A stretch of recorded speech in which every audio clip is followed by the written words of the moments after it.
What's up, guys? I'm Crystal Lee Naomi, aka Jasmine Borders on Tyler Perry's Sisters. Be sure to subscribe to the Haves and the Have-Nots review for not only reviews on the Haves and the Have-Nots, but also on Sisters. And while you're at it, give your girl a follow on Instagram at Crystal Lee Naomi. And I'll see you every Wednesday at 9, only on BET. All right, Sistas fans, hope everybody's doing well. We're talking Season 3, Episode 5, entitled Being a Boy. 6 out of 10. I was debating on whether like a 7. I think a 6 is a pretty solid score because of the fact that it was kind of better than the average episode, but it was definitely set up because the preview for next week, man, oh man, that looks good. But you know, this episode just had me once again saying, Andy, oh, Andy, oh, Andy. But then when she came out of that bathroom in her lingerie, ooh, Andy. So, before going forward in the video, please take a moment to hit like and subscribe. Hit that bell icon and select all. That way you don't miss out whenever I post content on the channel. Follow me on social media. Links are in the description below. And, well, let's just dive on into it. So we pick up where we left off, where Andy's like, I don't want to do this. And I mean, Danny's like, that's okay, fine. If you don't want to do this, let's go ahead and get you home. Let's change you out of this dress. And, you know, Andy's pretty unsure about the situation. And I mean, she doesn't need to marry him right now if she doesn't want to. And I mean, don't worry about what Gary thinks, because if he truly loves you, then he'll understand that, you know, springing this on you isn't really a fair thing. And if you say no, that's okay. So the thing about it is, it's like you want to tell Gary, but we're not going to let you do it alone. You know, Fatima and Danny, they were pretty much getting along. They were in sync. Bye, bye, bye. And I mean, I didn't really like, and I get it, this was more of a comedic element of it because these characters were indeed in character, so I can't fault them for that. But did Danny really need to say, you know, I like you too, Fatima, but girl, I don't know if I can fully trust you, the whole Zach thing, that's messy. I told you I didn't know, and I'm like, how long are they going to, like, throw that in Fatima's face? The girl didn't know. Just let it go. She didn't know. It's like, you know, girl, you all right with me, but, you know, the whole Zach thing's messing up the friend group, and it's like, that was out of place. That was out of pocket. So, either way, they're getting along. But the thing about it is, when Fatima and Danny are both like, hey, you know what, let's go tell Gary together, because we all know good and hell well what would happen if Andy goes to tell Gary himself. I mean, excuse me, if Andy goes to tell Gary herself that, no, I don't want to get married right now, he would manipulate the situation or say the right thing, and then she would say yes, meaning that the girls taking Andy to the back would mean nothing. And she should have just went through with the wedding, which we all know she was going to say yes before the girls yanked her away. She was literally nodding her head yes. So Sabrina doesn't really latch on to the, like, Danny and Fatima front of, hey, if you made up your mind to tell Gary no, we're going to be right there by your side. I mean, he spoke with Aaron and all these people behind the scenes to put this thing together without consulting you. So it's, you know, what's the harm in us being by your side when you tell him that you don't want to get married right now? But Sabrina doesn't, again, she doesn't really say what side she's on. It's like, if you're sure, if you want to tell him by yourself, then that's it. And then she walks out, and then she makes Danny and Fatima come out of the room because Andy's saying that she's going to do it alone. So the ladies approach Gary, and, you know, they just say, Andy wants to have a talk with you. And then Gary's like, wait, did you talk her out of it? And, you know, he tries to convince them, hey, I'm a good guy. We had a rough patch. And, you know, they start grilling him like a burger on the 4th of July weekend. Like, you know, Gary cannot get through to these women, which his track record isn't the best based off, you know, what they know about him. But, you know, Aaron, I think when Danny was bringing up, you know, about how we don't even like your existence, just no, and don't, no. I mean, Aaron looked like he wanted to bust out laughing in the background. It's like, you know, Sabrina's the first to speak up about how Andy's a beautiful, intelligent woman, and, you know, Fatima's like, you know what? And all this started because of you on, shaky foundation. You can't build anything on a flimsy foundation. And then Danny's like, preach, like you always read my mind. You need to stop. It's scary. So after that, Gary goes to see Andy, and then Aaron, because they kind of step up to him, and he's like, hey, I'm just standing here minding my own business. It's like, how do you know him? Oh, yeah, well, I'm actually, the leader of the men's group at the church, and, Gary's doing better. So they start interrogating him.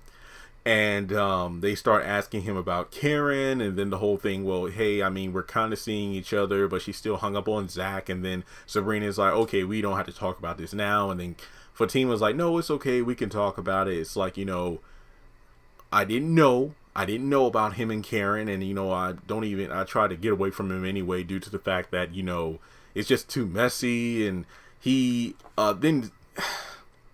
then Danny just jumps on Zach's case about how, wow, you kicked him out too. It's like, yeah, first it was Karen, now you. What do you mean? He just has this thing about having a woman take care of him, and then Aaron's like, yeah, that's right. And it's like, ain't nobody talking to you. It was like, oh, my bad. So going back to Gary and Andy, it's like he's okay that she says no. Well, basically not no, but well, now, not now. And this is surprisingly out of character for him. But he's mature about the entire thing, and he's been talking to his counselor about if this scenario went wrong, and that's okay not to freak out about it. So he knew it was a risk, and they just need to get to know, well, the women just need to get to know Gary like Andy does. And I mean, she even says, I really shouldn't have told him as much as I did over the years. And it's like, Andy, there's still a lot of things these women don't know, specifically Jasmine related, but oh well.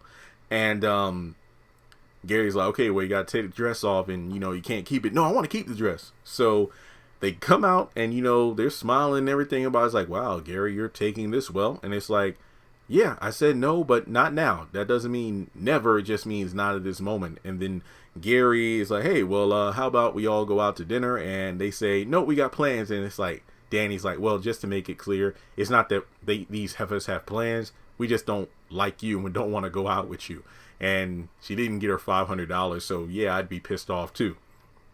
So Zach shows up at the salon to see Karen, and she sits to like have a seat. He's like, no, I'm going to stand up. And it's like, I talked to Fatima, and it's like, oh, damn. And basically Karen's like, yeah, Fatima told me that you kept talking about your ex like you weren't over her. And Zach is like, whoa, it ain't even like that. It's like, no, Zach, she said you always talking about me, and yeah, I talked about my ex a lot, but I never said your name. And then she's like, well, I'm hurt by that. What? Flipping my page. And Zach is like, well, I'm sorry that it hurt, but I just didn't say your name. And the thing about it is, Karen, while she was saying, this is to help you, this is to help me, this is to help us, Karen was doing the same stuff that Zach was always telling her about. It's like, if you look at the way she was speaking to him, it was really like she was talking down to him. Like whenever she would speak and he would respond, it's like, that hurt me. Well, I'm sorry that stop being a smart ass, stop being an ass. And like, I'm trying to be a good listener and be honest in my responses. It's like, if you looked at how Karen was treating the situation, in a sense, she was no better than Gary and how he treats Andy, where while he's quote unquote expressing himself, at the same time trying to make Andy feel hurt and guilty about how she made him feel, when in reality, Karen and Gary both ignore how Zach and Andy respond to this. So just go back and look at that conversation again. Don't look. I know it's like an awesome moment when, Zach is like, look, Fatima showed me something, and it's what I've been missing. It's what I've needed. And my life has been changing for the better as a result because I believed her. And I wish you the best, but I'm leaving. Me and you, we're done. I'm going after her with all of my heart. Come lock this door. I thought it was funny because she tries to interject like, Zach, no, I'm trying to do this to help you, help us. Like, no, you listen, you like to talk, right? But let me talk for a second. You listen to me. And it's just like, look at the part where Karen starts off the conversation. You could tell she was really trying to get stuff going. It's like, look, when you were in my office and you were talking about how you made me feel and I love you and this and that. But it's like, no, that's done. It's like Karen was really trying to control the narrative. And to be completely honest, she hasn't changed that much, but Zach has. True, he did backslide. I'm still mad at him for doing that. But if you look at how Karen was treating Zach, she was treating Zach like season 1 Zach, as opposed to the Zach he is in the present. So keep that in mind. So we go over to Maurice and Q, and thankfully this scene played out the way I hoped it did when I mentioned it in the trailer and when I did a separate video. Maurice wasn't comical. He wasn't, persuaded by getting Q in bed. He was legitimately concerned about why you do the things you do, but more importantly, you might end up hurt, or even worse, just like the people you steal from. It's like people work hard for their money, for their possessions, their phones or whatever, and you just think you can swipe them without any kind of repercussions. And, I feel like Q left the apartment unscathed, but deep down I feel like he might come back, or he might see Maurice, because I think what Maurice was saying really resonated with his character, because of the fact that how often does the thief get a chance to talk with one of their victims, and instead of just being sent to jail or something, they want to have a conversation about why you did the thing you did. So this scene was short, sweet, to the point. I have no issues with it, and it was really one of the better scenes of the episode. So Fatima has her head wrap on, slippers, she's ready to go to bed, and Zach gives her a phone call saying, I'm on the way. So as soon as she gets off the phone, she takes that wrap off and gets her hair straight and everything. So that was pretty funny. And we go over to let me skip over Gary and Andy. Let me just skip to Danny.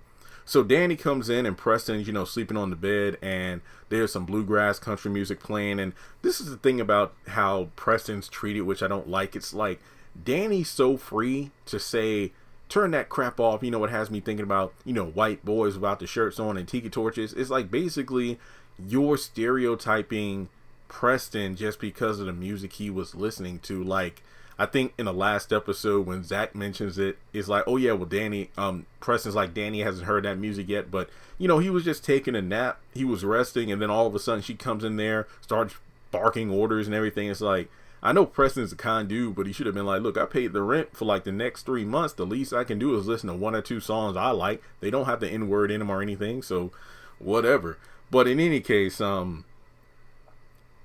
he's sweet as like, my day was lonely without you. So instead of going right to the shower, why don't you lay down and we can just talk for a bit. And, she kind of recaps the events of the day involving Gary and Andy and everything regarding that. And he just mentions like, well, hey, when I marry you, you'll know about it. And then she starts to freak out. So she instantly goes to get her phone, goes to the bathroom, cuts the water on for the shower so he can't hear, and calls Sabrina. And Sabrina reacts to this just like, Danny reacts when Sabrina calls with some bull crap. Look, it's nothing big. You're making a mountain out of a molehill. There's really nothing to discuss. So Sabrina's like, I'm going to go over to Karen's, and that's that. So let's talk about Gary. So Gary's in bed, Andy's in the bathroom. She comes out in that sexy lingerie and just bright red to show that she's worth the wait and to thank him for a magnificent day. Even though they didn't get married, she enjoyed the thought of it. I mean, the thought, effort, and detail that went into the surprise. So she starts to go down on him to show a new trick that she learned, but it's like, no, I want to go to bed because, here's the thing. He's in one of his moods because when you talk about new tricks, I think about that other guy you're with, referencing Paris in season 2, because remember, Andy was followed thanks to Gary. And it's like, look, just so you know, Karen told me about this magazine that had the sex trick, and that's why I learned it. It had nothing to do with Paris. Sheesh. So they go to bed mad. And then Gary's like, hey, I'm sorry, are you awake?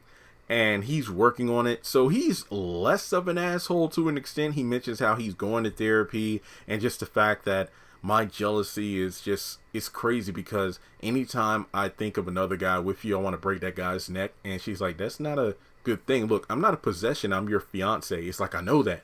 And she can't even so much as kiss on him and touch him because he instantly thinks the worst, like that other dude.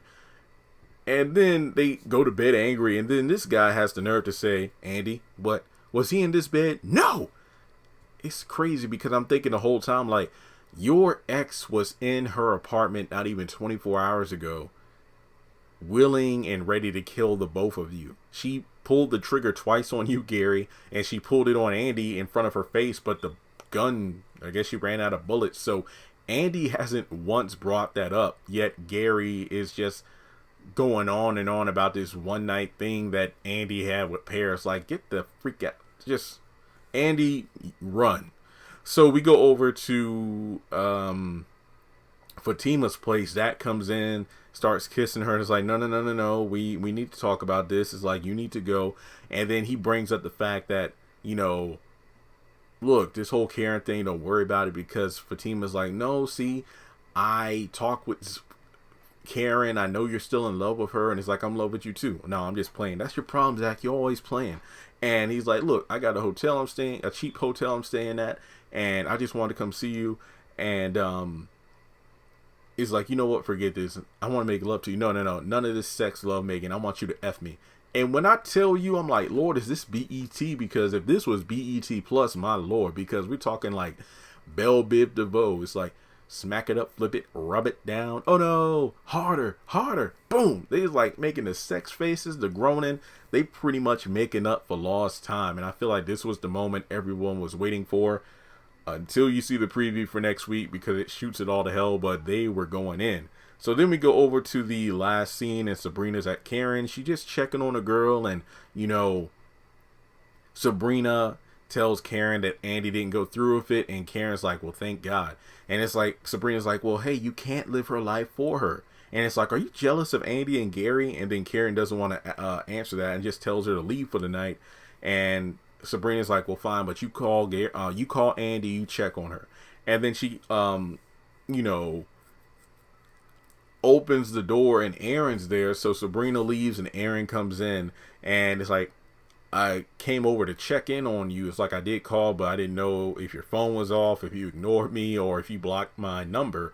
But she just didn't feel like talking with anyone. So he's like, okay, well, I'm going to leave. And it's like, no, you could stay. And it's like, well, I just wanted to check in with you and make love to you. And then the episode ends. But overall, I thought this was a pretty decent episode for what it was. It wasn't like mind blowing, but, you know, I did enjoy it. This was one of those episodes where I didn't look at the clock to see, oh gosh, how much time is left. I was actually excited for it. And the preview for next week looks way better than this episode was. So let me know your thoughts in the comments section below about Being a Boy. And do you agree with my score of a 6 out of 10? Do you think it should be higher? Do you think it should be lower? I know some people are just mad that the Zach and Fatima scene was shorter than everything else, but I feel like we got just enough. And I still say their shower sex scene was the best, but this one was like surprising to say the least. Mainly because it was something everybody's been waiting for. So, without further ado, if you would like to donate to the channel, feel free to do so on PayPal or Cash App. And with that being said, I'll talk to you soon.